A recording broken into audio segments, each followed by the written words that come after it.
The shadows in the bar seemed to curl around Jalrik Valinor, as if even the darkness recognized the weight of the stories he carried. The cadets around him celebrated, but their gazes avoided the veteran.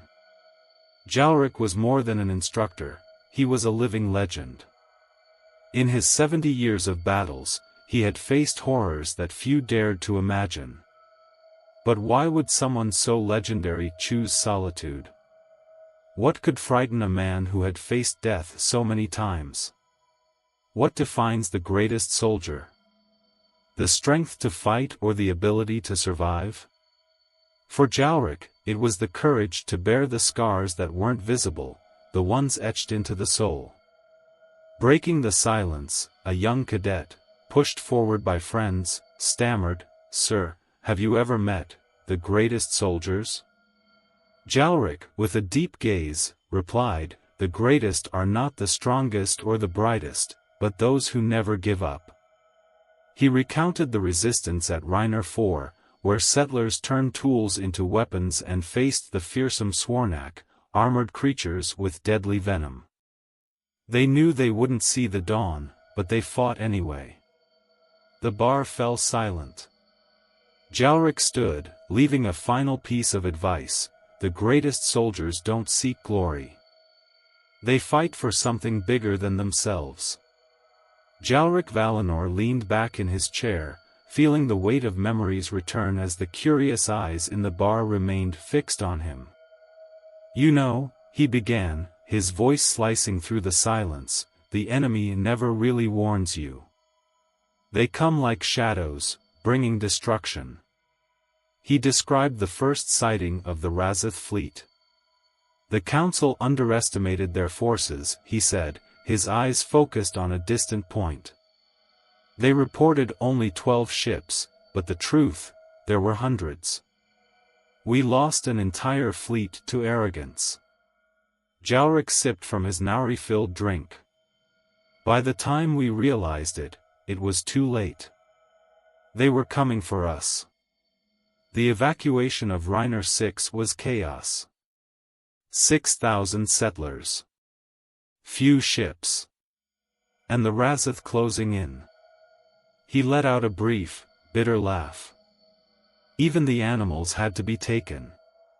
Not out of sentiment, but because to the Razath, anything alive was food. He described the plan: evacuate via the lake, use the elevated terrain for defense, and strategically position the troops. 5 millenarchs, each guarding a key point. My unit held the second plateau, where the settlers could rest. Every inch of that path was contested with blood. Jalrik looked around, as if awakening from a dream. That fight. I still see it. The sounds, the screams, the faces, they're hard to forget. He paused, and the bar remained silent, everyone hanging on the intensity of his words. But we weren't defeated. Not that day. Jalrik smiled, a small, heavy smile. What was to come, however, had yet to be told. As we explore the sacrifices and battles that shape this epic story, we want to hear from you. What would you do in a situation where all hope seems lost? Share your thoughts and ideas in the comments. Your perspective enriches the conversation and helps us imagine the meaning of true courage. The sounds of the wounded and dying filled the air as Jalrik Valinor recalled the battle unraveling around him. The evacuation was halfway through, but we had already lost over 1,000 soldiers. And the Razath reinforcements kept coming, he said, his voice heavy with grief. The initial defenses fell quickly. The first line was a massacre. The creatures scaled the rocky walls like living shadows. We lost hundreds just trying to hold them off.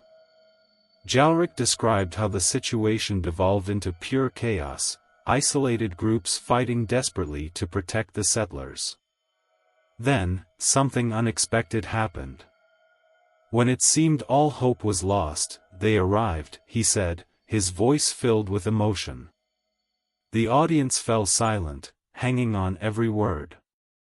The humans, he revealed, prompting murmurs throughout the bar.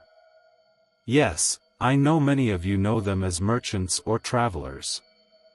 They don't seem formidable at first glance. But they're military forces, they're something else entirely.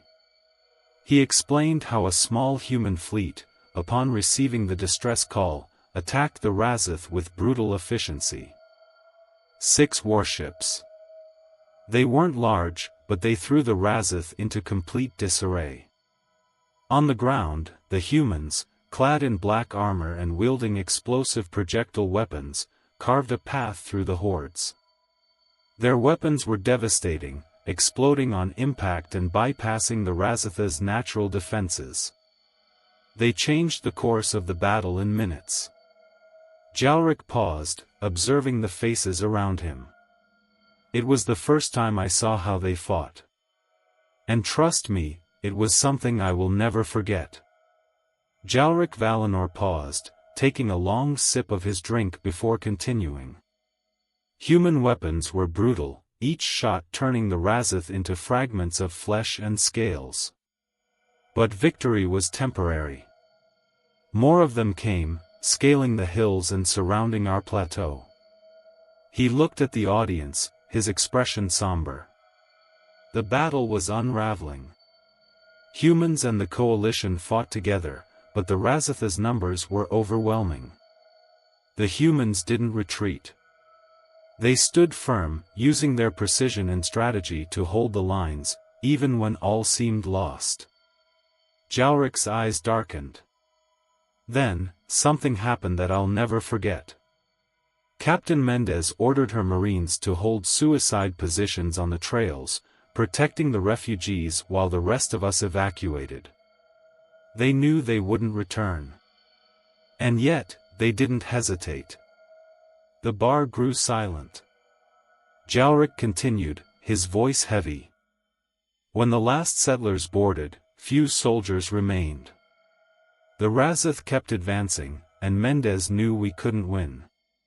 But she had a plan. He looked at the audience, each word laden with gravity. She came to me and said, "Hold as long as you can. We'll finish this together." At that moment, I realized we weren't just fighting for our lives but for something that would echo through time. Jalrik Valinor took a deep breath, his voice heavy with emotion as he recounted the final moments of that battle. 10 attacks. 10 crushing waves we repelled. But the last one broke us. His gaze grew distant. When we finally evacuated the last refugees, only a handful of us were left to fight. The LZ was a field of chaos and despair. The Razath were everywhere, and the humans, despite their dwindling numbers, kept fighting as if defeat wasn't an option. He clenched his fists, remembering Captain Mendes's decision. She ordered the human marines to hold the line alone while we withdrew the wounded. I protested, but she simply said, "This is our mission." Jalrik's eyes filled with sorrow. I watched as the last ship descended to pick up the survivors.